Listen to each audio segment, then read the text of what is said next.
Assalamualaikum warahmatullahi wabarakatuh. Assalamualaikum warahmatullahi wabarakatuh. Alhamdulillah wa bihi nasta'in wassalatu wassalamu ala Rasulillah wa ala alihi wa sahbihi wattabi'ina bi ihsanin ila yaumiddin wa ba'd.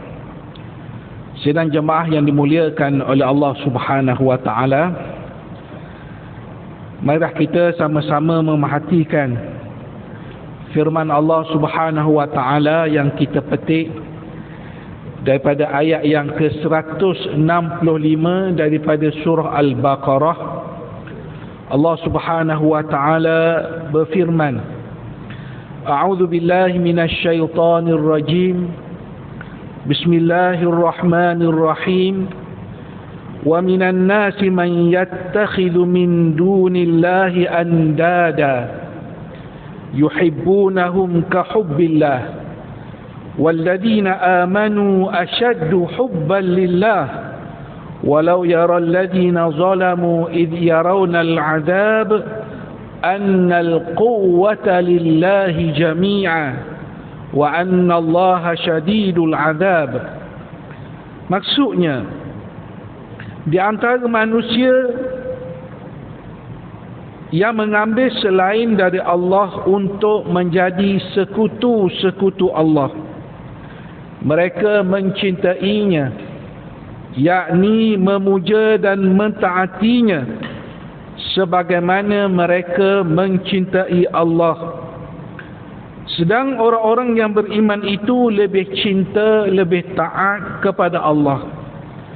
Dan kalaulah orang yang melakukan kezaliman syirik itu mengetahui ketika mereka melihat azab pada hari akhirat kelak, bahawa sesungguhnya kekuatan dan kekuasaan itu semuanya tertentu bagi Allah, dan bahawa sesungguhnya Allah maha berat azab seksanya, nescaya mereka tidak melakukan kezaliman tersebut. Tuan-tuan yang saya hormati, yang saya kasihi, dalam ayat yang kita baca ini, saya katakan tadi, kita petik daripada surah Al-Baqarah ayat 165. Allah Ta'ala sebut jenis manusia ataupun satu golongan manusia yang mereka ini menjadikan bagi Allah sekutu-sekutu, menjadikan Allah itu sebagai sekutu-sekutu. Dalam ayat ini Allah gunakan perkataan andada. Andada. Apakah maksud andada? Andada ni, kalau berdasarkan apa yang disebut oleh Ibnu Ashur dalam tafsirnya, kata Ibnu Ashur, andada ini maksudnya ialah al-amthal fil uluhiyah wal ibadah. Maknanya al-amsal, mereka cari seolah-olah menyamakan dari sudut ketuhanan dan pengabdian lain dari Allah Subhanahu wa taala. Dan soal pengabdian diri kepada Allah ini, seperti mana yang kita maklum, seperti mana yang kita ketahui, paling kurang asas ibadah ini kita sebut dalam Fatihah kita ulang 17 kali dalam sehari. Itu tak solat sunat langsung. 17 kali kita ulang, Iyyaka na'budu wa iyyaka nasta'in. Akan dikau kami sembah, akan dikau kami mengabdikan diri, dan akan dikau kami memohon pertolongan, memohon bantuan. Ada hubung kait yang sangat rapat di antara ibadah dengan minta tolong. Jadi dalam Fatihah sendiri kita sebut iyyaka na'budu wa iyyaka nasta'in. Akan dikau kami sembah, akan dikau kami meminta pertolongan. Kerana meminta bantuan itu, permintaan itu khusus hanya kepada Allah, kerana meminta itu termasuk berdoa itu adalah sebahagian daripada ibadah. Dan Nabi sebut dalam satu hadis, wa idza sta'anta fasta'in billah. Jika kamu nak minta tolong, kamu nak minta bantuan, maka mohonlah, pintalah dari Allah Subhanahu wa taala. Ayat ini menjelaskan kepada kita tentang kalangan orang yang menjadikan Tuhan selain daripada Allah.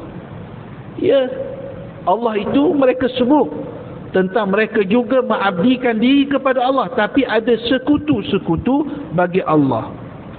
Waktu turunnya Al-Quran, ketika turunnya Al-Quran, turunnya ayat ini, waktu itu yang menjadi Tuhan-Tuhan ataupun objek yang disembah antaranya ialah batu, pokok, bintang-bintang, planet, malaikat, bahkan syaitan. Mereka sembah selain dari Allah Subhanahu wa taala. Dan pada zaman jahiliyah, mereka jadikan Tuhan-Tuhan itu dalam bentuk sama ada benda, dalam bentuk objek, ataupun tokoh-tokoh manusia yang tokoh-tokoh manusia, lambang-lambang, ataupun pandangan-pandangan yang mereka sekutukan selain daripada Allah Subhanahu wa taala. Dan orang musyrik ini, seperti yang disebut dalam hampir kesemua kitab tafsir, mereka menyebut apabila ditimpa sesuatu bencana, sesuatu kesusahan, kesukaran, mereka ini akan berlindung untuk meminta tolong sama ada daripada manusia, batu, haiwan, kubur, ataupun meminta syafaat daripada tokoh tertentu. Sehingga kan mereka sendiri tak tahu nak minta tolong ni, nak beribadah ni, nak minta doa ni kepada siapa. Semuanya mereka ambil apa yang mereka fikir perlu. Mereka beribadah dan mereka memohon pertolongan selain daripada Allah Subhanahu wa taala. Dan berbeza bagi orang-orang mukmin, orang-orang yang beriman, walladzina amanu asyaddu hubban lillah, adalah orang-orang yang beriman itu mereka tersangat kasih, tersangat cinta kepada Allah Subhanahu wa taala. Ini satu ungkapan yang sangat istimewa kepada orang-orang yang beriman. Mudah-mudahan sifat ini ada kepada kita, iaitu kita mencintai Allah Subhanahu wa taala dengan kecintaan yang luar biasa tanpa batas. Dalam satu hadis riwayat Bukhari, Rasulullah sallallahu alaihi wasallam menyebut, "Salasun man kunna fihi wajada halawatal iman, an yakuna Allahu wa rasuluhu ahabba ilayhi mimma siwahuma, wa an yuhibbal mar'a la yuhibbuhu illa lillah, wa an yakraha an ya'uda fil kufri kama yakrahu an yuqzafa fin nar," atau kama qala. Nabi SAW menyatakan 3 perkara. Siapa ada 3 perkara ini kepada dirinya, maka dia mendapat halawatal iman. Mereka mendapat kemanisan iman. Yang pertama ialah mereka jadikan Allah dan Rasulnya itu yang paling mereka kasih. Tidak ada selain daripada Allah, selain daripada Rasulullah sallallahu alaihi wasallam. Dan sudah tentu ada perkaitan cinta kepada Allah dan cinta kepada Rasulullah, kerana Al-Quran sendiri menyebut Qul in kuntum tuhibbunallah fattabi'uni yuhibbukumullah. Quran kata, Quran sebut, katakanlah wahai Muhammad, sekiranya kamu mencintai Allah, maka hendak ikutilah aku. Ikutlah aku. Ikut siapa? Ikut Nabi. Yuhibbukumullah. Nescaya Allah kasih, Allah sayang kepada kamu. Itu yang pertama. Yang kedua, orang yang mendapat halawatul iman tadi, mendapat kita sebut kemanisan iman tadi, ialah mereka ini, orang ini, dia tidak mencintai seseorang itu melainkan kecintaannya kerana Allah. Illa lillah, kerana Allah, bukan kerana kebendaan. Sebab kalau cinta itu kebendaan, bila manfaat benda tak dapat, habislah. Tak ada lagi, tak ada kasih sayang lagi. Tetapi sekarang kecintaan seseorang itu kepada saudaranya lillah, kerana Allah. Persahabatannya, persaudaraannya, persahabatan yang dibina begitu lama itu ataupun baru dibina, semuanya kerana Allah. Dan ketiga, tanda orang itu mendapat halawatul iman, kemanisan iman, ialah dia benci untuk kembali kepada kekufuran, seperti mana dia benci seolah-olah dia dicampak di dalam api. Tak mahu dia kembali kepada jahiliyah, kepada kekufuran, ataupun kepada sesuatu ketundukan bukan kerana Allah, bukan tunduk kepada Allah Subhanahu wa ta'ala. Maknanya orang ini dia benci kepada kekufuran, kemaksiatan, dan dia tak nak kembali lagi kepada kemaksiatan. Ini ciri yang disebut oleh Rasulullah sallallahu alaihi wasallam. Dan dalam satu hadis riwayat Bukhari juga, Nabi sallallahu alaihi wasallam sebut tanda seseorang itu dekat dengan Allah apabila kata Nabi, dan tidaklah seorang hamba-Ku mendekatkan diriku kepadaku dengan sesuatu yang aku cintai lebih daripada apabila dia melakukan apa yang telah aku fardukan kepadanya. Bila seseorang itu buat benda fardu, benda yang diwajibkan oleh Allah, otomatik Allah Ta'ala sayang, Allah Ta'ala kasih kepada hamba tersebut. Tetapi andai kata dia melebihkan lagi ataupun dia lebihkan lagi selain daripada perkara wajib, perkara fardu seperti an-nawafil, seperti perkara sunat, maka Allah Azza wa Jalla sebut dalam hadis kursi ini, dan tidaklah seorang hamba-Ku mendekatkan diri kepadaku dan melakukan perkara sunat sehingga aku mencintainya. Maksudnya, tuan-tuan yang saya hormati, dengan melakukan kefarduan itu, seseorang itu Allah cinta, dan cinta Allah kepada manusia itu akan lebih apabila dia melakukan perkara-perkara yang sunat. Ada satu peristiwa, satu kisah di zaman Nabi. Hadis ini diriwayatkan oleh Muslim. Ceritanya berkenaan dengan seorang Arabi, seorang orang Badui, orang dusun, orang kampung. Dia jumpa Nabi SAW, kata dia kepada Nabi, mata sa'ah. Jumpa Nabi tu soal Nabi, mata sa'ah. Ya Rasulullah, bilakah akan berlakunya hari kiamat? Dia nak tahu tarikh, dia nak tahu masa dia. Kemudian Nabi menjawab persoalan orang Badui itu. Nabi tanya begini, ma'addatta laha, apa yang telah kamu persiapkan, apa yang kamu sediakan? Kamu tanya tentang bila berlaku hari kiamat, tapi apa persiapan kamu? Kata lelaki ini, hubbullah wa rasulih. Sebabnya persiapan saya ialah cinta kepada Allah, cinta kepada Rasulullah. Itu je. Itu saja. Dalam riwayat yang berbeza, lafaznya ada sedikit penambahan. Dia kata begini. Dia kata tadi, persiapan aku hanya cinta kepada Allah, cinta kepada Rasulullah.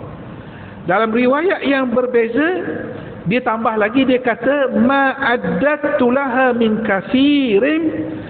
kathiri saumin wala salatin wala sadaqah walakinni uhibbullaha wa rasulah.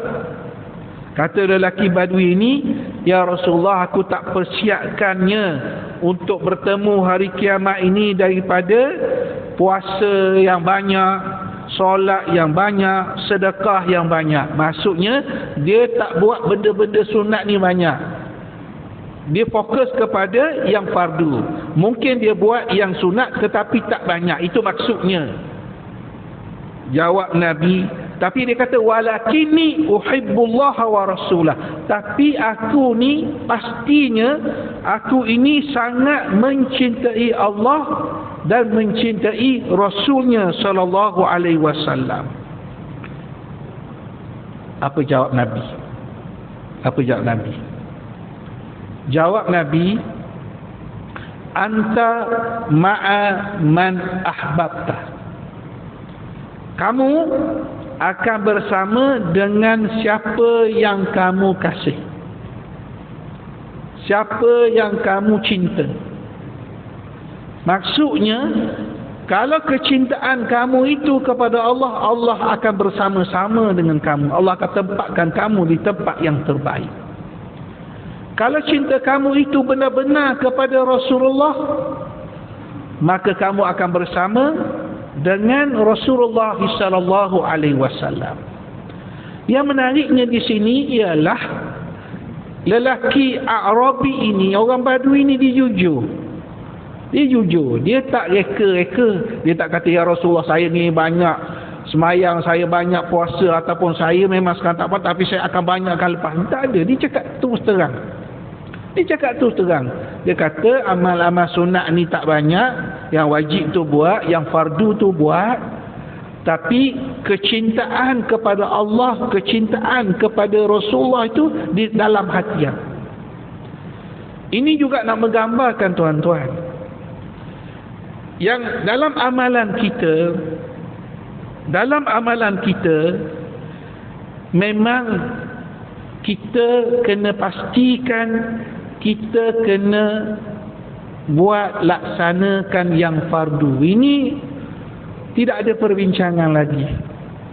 Yang fardu tu mesti dibuat, wajib dibuat. Yang haram itu ditinggalkan. Itu tidak ada perbahasan lagi. Perbahasannya ialah perkara-perkara sunat. Perkara-perkara sunat ini mesti kita usahakan daripada masa ke semasa, mengikut kemampuan kita. Dan pasti setiap orang dia tak akan sama. Dia tak akan sama, tapi kita kena usaha supaya kita dapat menambah amal kebaikan perkara-perkara sunat. Tetapi sebelum itu, yang lebih penting dan sangat penting ialah kecintaan kepada Allah Subhanahu wa taala dan kecintaan kepada Rasulullah sallallahu alaihi wasallam. Tuan-tuan yang saya hormati, yang saya kasih sekalian, dalam ayat yang kita baca ini juga menggambarkan kepada kita bagaimana kedudukan orang-orang yang zalim. Orang zalim ni orang yang melakukan syirik, menduakan Allah, mentigakan Allah. Dia akan tengok azab satu hari nanti. Para ulama kita ketika mengulas ayat ini dan juga ayat-ayat Quran yang lain, bila berbicara tentang hari akhirat ni, untung kita ni orang Islam ni, umat Rasulullah ni, kita dinyatakan ataupun kita diberitahu perkara-perkara yang bakal berlaku di akhirat nanti. Tak mungkin kita tahu perkara ni. Macam mana orang yang kufur, orang yang engkar, dia nampak azab. Mana mungkin kita tahu ahli syurga dengan ahli neraka itu mereka berinteraksi, ada interaksi ahli syurga dengan ahli neraka. Semua tu kita tak tahu. Siapa yang bagi tahu kita? Allah Subhanahu wa taala melalui Al-Quran. Melalui Al-Quran.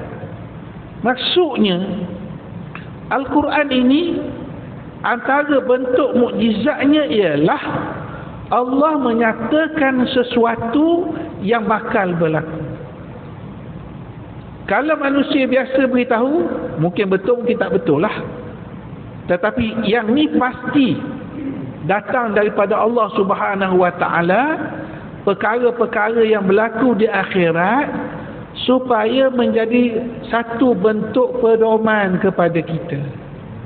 Pedoman kita untuk apa?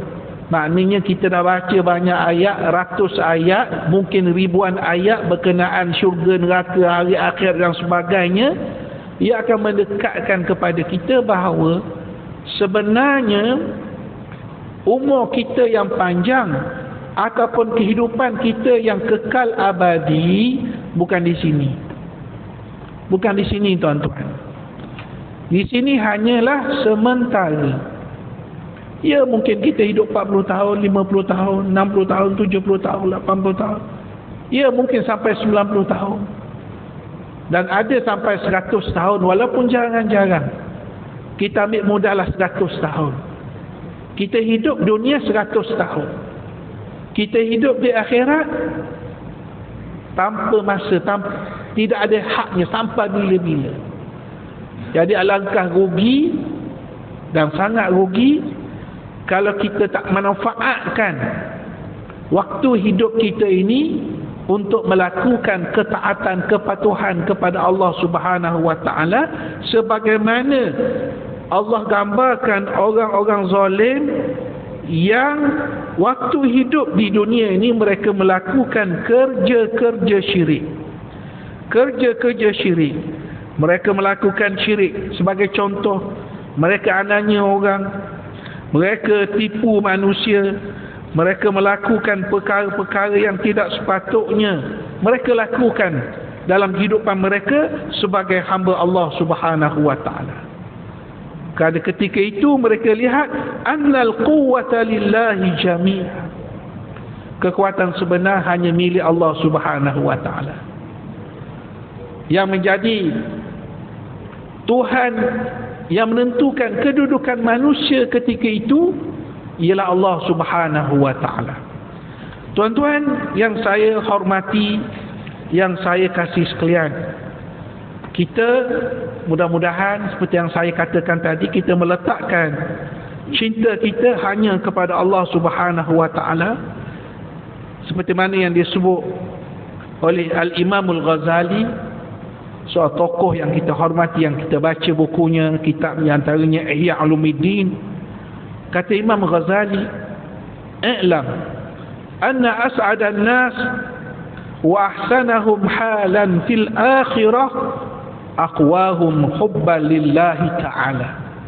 Kata Imam Ghazali, ketahuilah manusia yang paling bahagia, as'adan nas, paling bahagia, wa ahsanahum, dan manusia yang paling baik keadaannya di akhirat dan yang paling kuat ketika itu ialah aqwahum hubbalillah, orang yang paling kasih, orang yang paling sayang kepada Allah Subhanahu wa taala.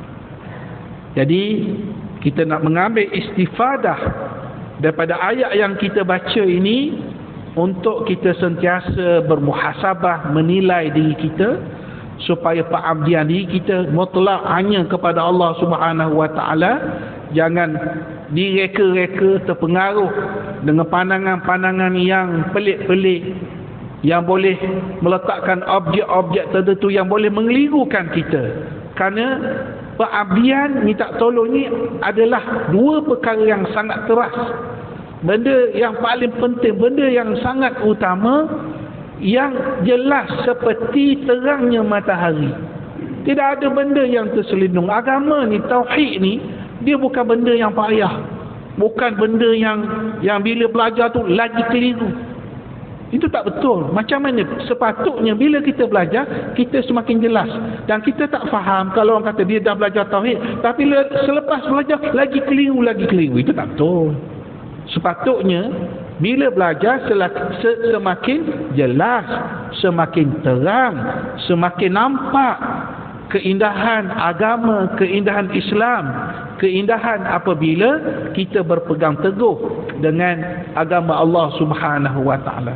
Justru itulah disebut bahawa kembali rujukan utama kita ni Quran, Al-Quranul Karim, selepas itu hadis Nabi sallallahu alaihi wasallam. Adapun pandangan-pandangan manusia ni mungkin betul, mungkin salah. Mungkin salah.